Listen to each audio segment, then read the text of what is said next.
What up, fam? This your boy King Swift back with another episode of Swift Talk. And this is a special Halloween's edition, man.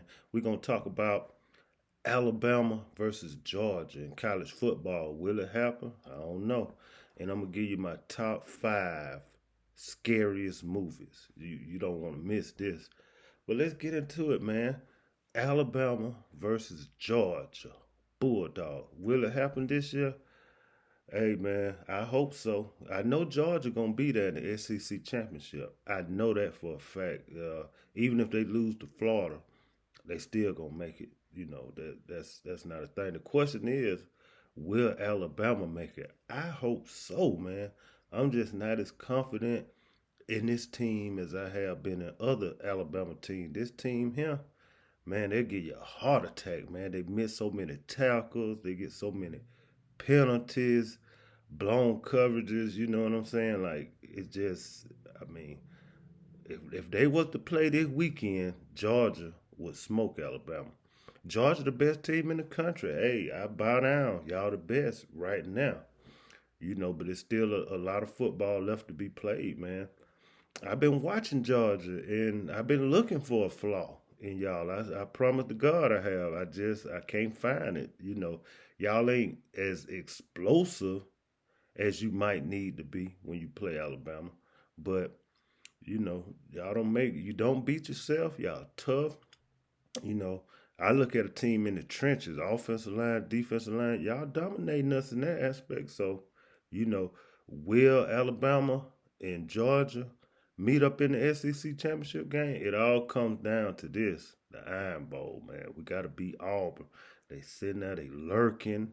They some dangerous cats, man. I mean, Alabama fan, be arrogant all you want to, but that's gonna be a dangerous game, man. That's gonna tell it, man.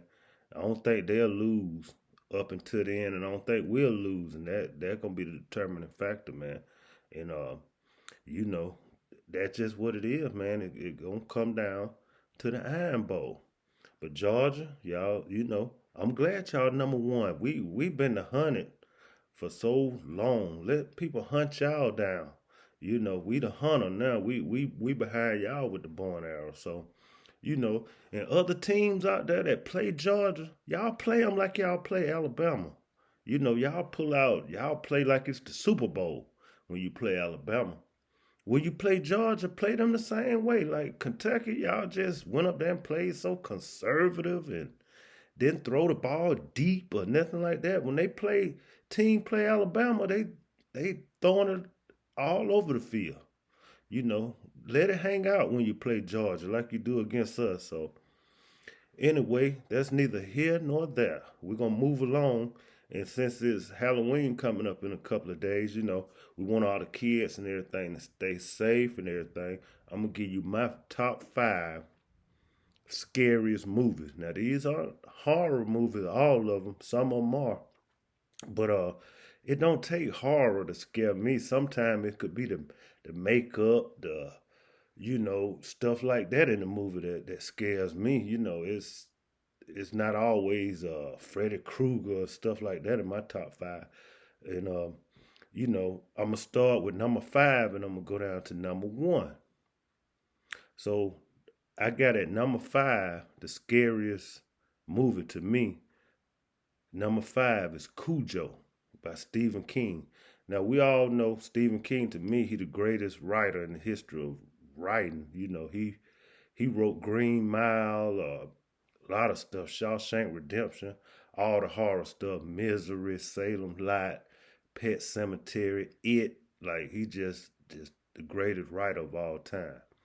But it was something about this movie Cujo, man. Like I said, the movie came out in what, 1983. I was about 7, 8 years old. So those people being trapped in that car for so many days, starving, needing to drink, needing to use the bathroom with that rabid Saint Bernard, that was just scary to me at 7 or 8 years old. A Saint Bernard was the most scary dog or animal on earth at that time. So at number five, scariest movies to me was Cujo.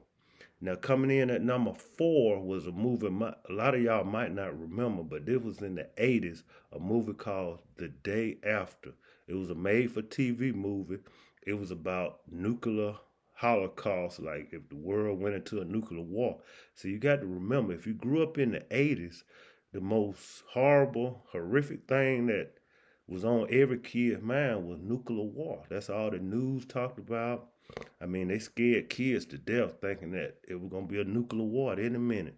Russia versus the U.S., Gorbachev versus Reagan. I mean, in the 80s, nuclear war was a real possibility. It might be still, but I know growing up in this movie, The Day After was just showing it like horrible.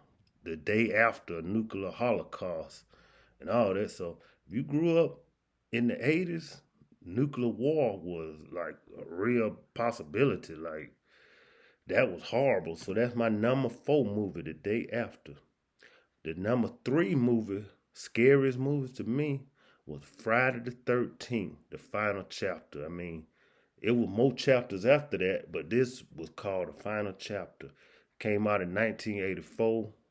I mean, Jason Voorhees, that name alone, I mean, Jason. It just sounds so plain, but he was a killer. He was quiet. The hockey mask, and the man about 6'5", 6'6", 280. He could play defensive end for Alabama. Like Jason was just a flawless killer, man.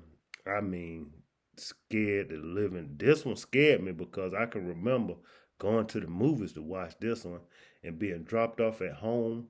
Me and Stanley, our mother wasn't at home yet. We had to sit on the porch and wait till she got there, and it was dark. And I was just, woo, I can remember one of the scariest nights of my life. But anyway, gonna move to number 2, scariest movie.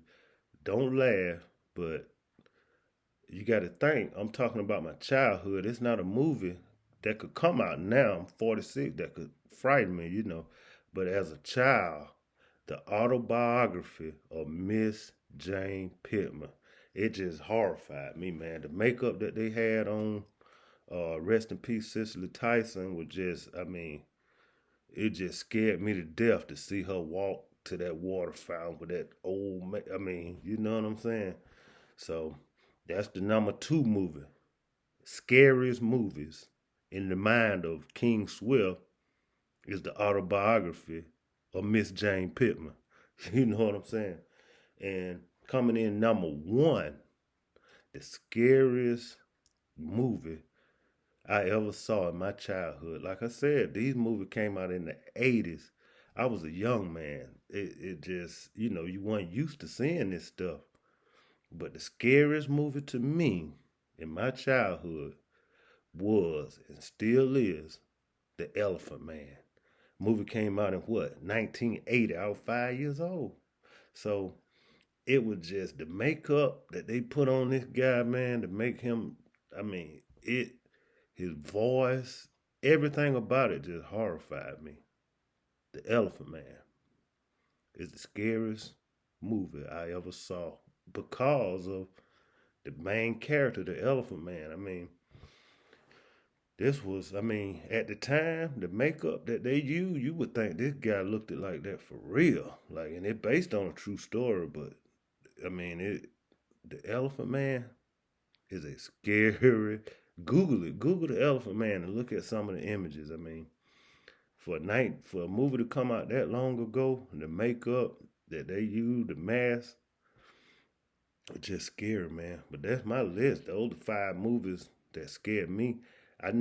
Growing up, I never watched The Exorcist because all the adults, they just talked about it, how scary it was. I wouldn't look at it. You know what I'm saying? Like, so that didn't make the list. But The Elephant Man, the autobiography of Miss Jane Pittman, Friday the 13th, the final chapter, The Day After, and Cujo, those are the movies that just horrified me as a kid.